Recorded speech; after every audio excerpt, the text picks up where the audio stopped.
According to Kyiv Post, the Trump administration is quietly pushing to weaken a UN resolution on Ukraine, stripping language that affirms the country's territorial integrity and condemns Russia's presence in occupied areas. This marks a sharp departure from the unified front, long held by NATO and European allies, who have gone the extra mile to support Kyiv's position. This is another example of Washington walking away from Ukraine's core interests at a critical diplomatic juncture.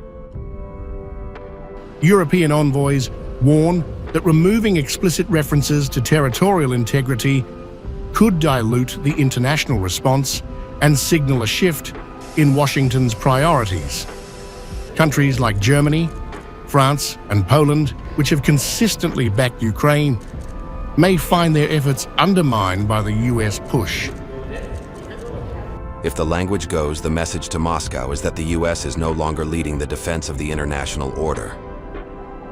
The Trump administration wants the resolution recast under the broader label of the war in Ukraine, removing specific language on occupation and aggression.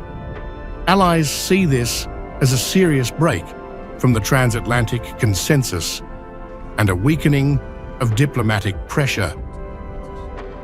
It's not about semantics. It's about whether the world continues to recognize Russia's occupation as illegal or starts treating it as a fact of life. Senior EU officials warn that America's pivot could leave Europe to shoulder the burden alone, undermining unity and credibility. For the EU, which has consistently taken a firm stance in support of Ukraine, Washington's move comes as a major diplomatic disappointment. According to Kyiv Post, this highlights a growing rift between the US and its closest allies at the UN.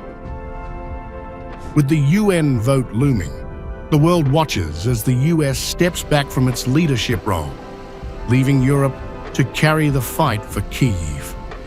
Trump's stance casts serious doubt on Washington's commitment, signaling a willingness to let long-standing diplomatic norms crumble.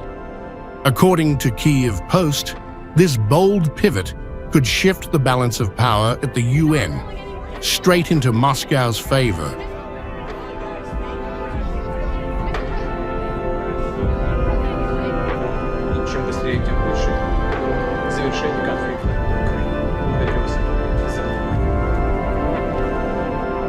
Thank you very much, Mr. President.